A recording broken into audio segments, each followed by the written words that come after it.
Okay, so today we're going to do inequalities and absolute value. You've definitely seen these signs before, but we're just going to introduce them. Okay, so we have a review of the symbols. So this one is less than. This one is greater than.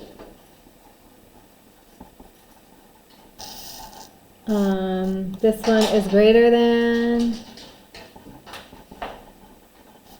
or equal to. It could also be no less than. This one is less than or equal to. Also could be no greater than. And this one is not equal to. Okay. If you're ever on a computer and you're trying to type these, you could do less than equal to, or greater than equal to, less than equal to, and then you could do, sometimes you could do like an exclamation mark equal to, that means not, or that means not. Like if you're typing it in Google or something like that. So you probably know this when you were younger, but pretty much, right, we have, this is like the mouth, and the mouth is always eating the greater number, right?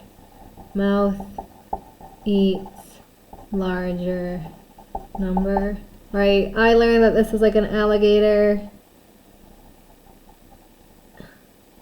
right? And he's eating the bigger number because he's hungry.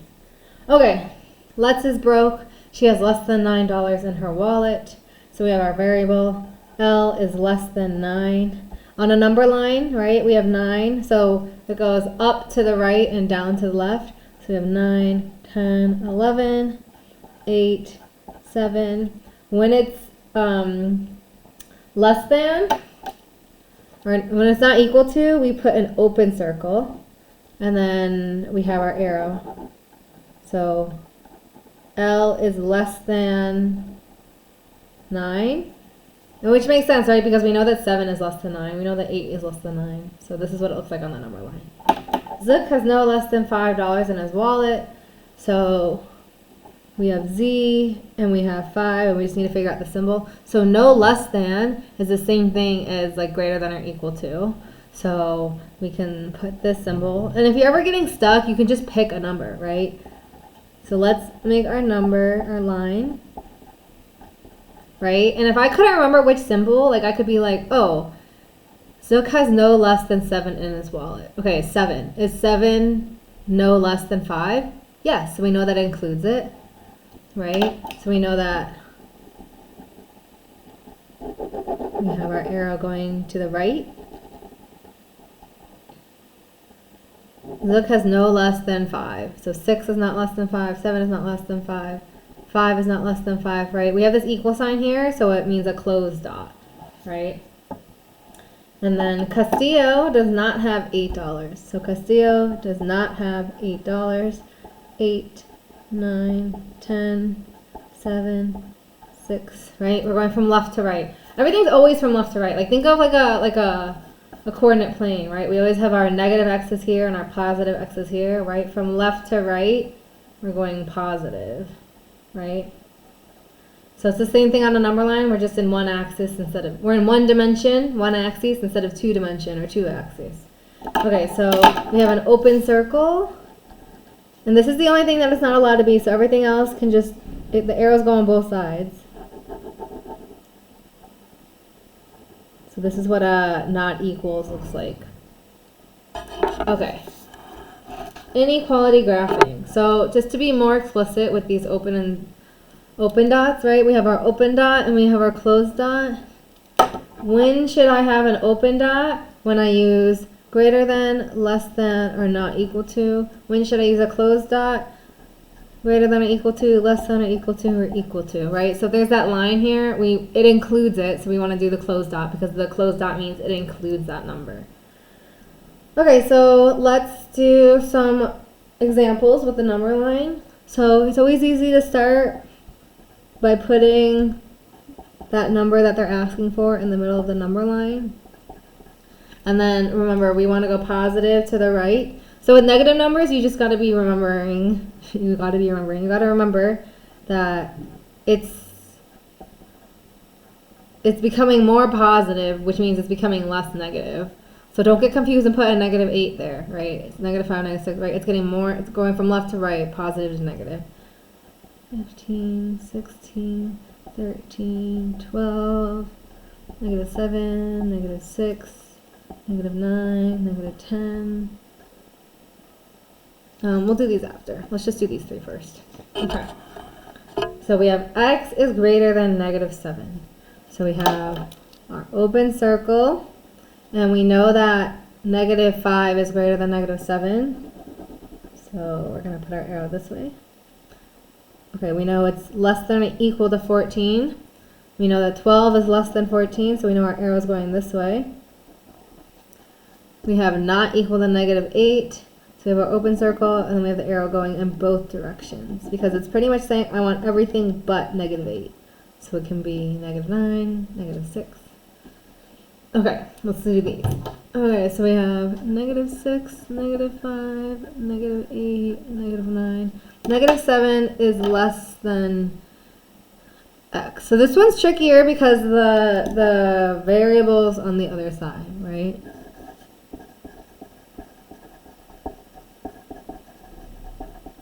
So the way that I like to do this is to just pick a number and see if it works, right? So I'm going to pick negative 6. So if I put negative 6 here, right? Right? So it's saying negative 6 is eating the bigger number. And negative 6 is bigger, so this is correct. So it should be going this way. Or another thing that you could do is you could flip it. You could have x is greater than negative 7, right? So it's always eating the bigger number. So even though I put the x on the other side, and I put the negative 7 on the other side, I'm flipping the sign because it needs to eat the bigger number. So here it's eating x, here it's eating x still. And this one is easier to see, right? All right, and then we have 15, 16, 13, 12. We have an equal, so we're going to fill this in.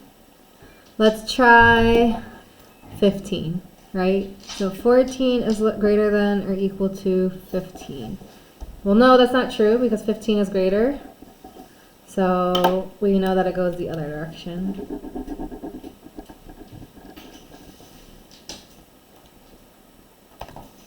All right, so now it says time to flip it. Pretty much they gave us the graph and we're going to write the inequality.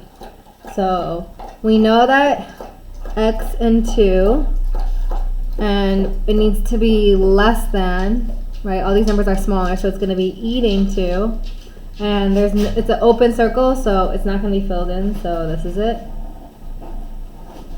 And then here we have x and negative 2.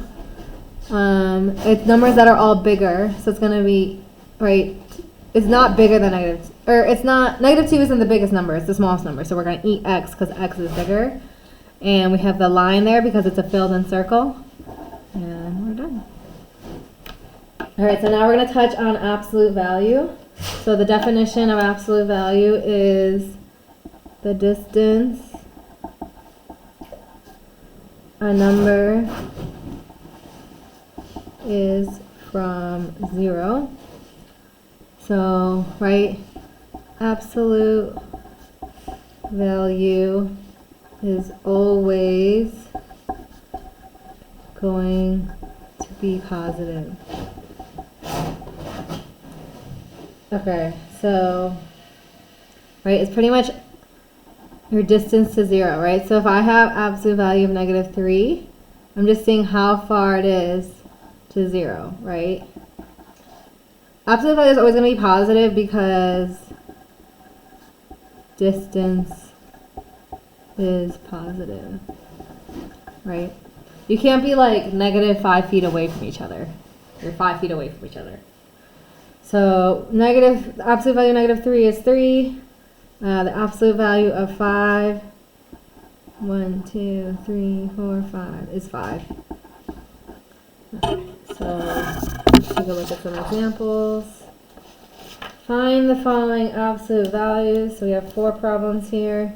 We have absolute value of negative 0.5, absolute value of 125, absolute value of 1/2, absolute value of -3/4. So absolute value is very, very easy. The only thing that people get tripped up with is sometimes they think that they're supposed to switch the sign, right? Always, but that's not the case. It just needs to be positive. So this, right, -0.5 just becomes 0.5.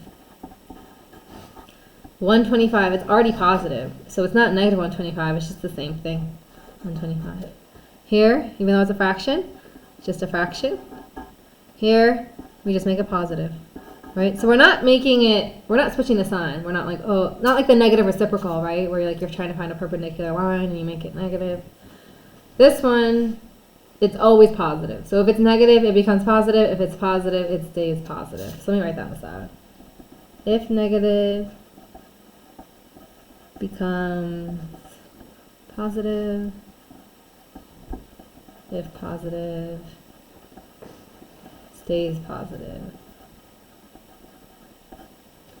Right, and there's order of operations, so it's not just always, right? If I have -4, so the first order of operation would be this grouping symbol for gemdas or parentheses. So 1 would be G grouping parentheses, and I'd have -4 because this becomes positive. But then the second one is multiplication, right? So it's like -1 times 4 is -4. So the absolute value of -4 times -1 is -4. So don't get those confused because that will show up a lot in standardized tests and sometimes in like pre-calculus and calculus. Okay, a few more problems. So we have the absolute value of x equals 5, the absolute value of y equals 4, and the absolute value of z equals -3. So now I want you to try and tell me what values x could be, right? So for this one, we know that x could be 5, or x could be -5, right? Because if I put a -5 in there, it becomes +5. Here, very similarly, y equals 4 or y equals -4. And then this one, absolute value of z equals -3. Well, this is actually not possible because if anything's an absolute value, it becomes positive. So this one we say no solution. All right, a few more problems. Okay, let's and Aldana have no more than 12 classes combined. And then we have -5 greater than y. And then we have 1, 2, 3, solve. Absolute value of x equals 8. Okay, so I want you to pause the video and try these.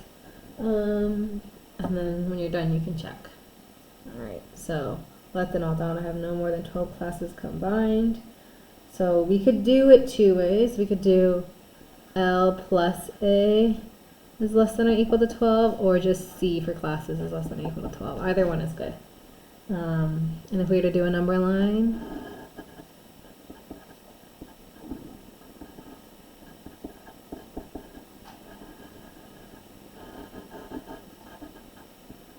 okay, -5 is greater than y, so we can rewrite that as y is less than -5, because remember it's eating -5 here, so even though we switch the order, it still has to eat the -5. On a number line, we have -5, -4, -3, we're going up, we're going even more negative. We're going to have an open circle. If -5 is bigger, then these all have to be smaller, so it's going to be, again, going to the left. And then finally, solve absolute value of x equals 8, so we can say x equals 8 or x equals -8. Awesome. So that's it for absolute values and inequalities. Hopefully not too bad. Make sure you don't get tripped up on that absolute value.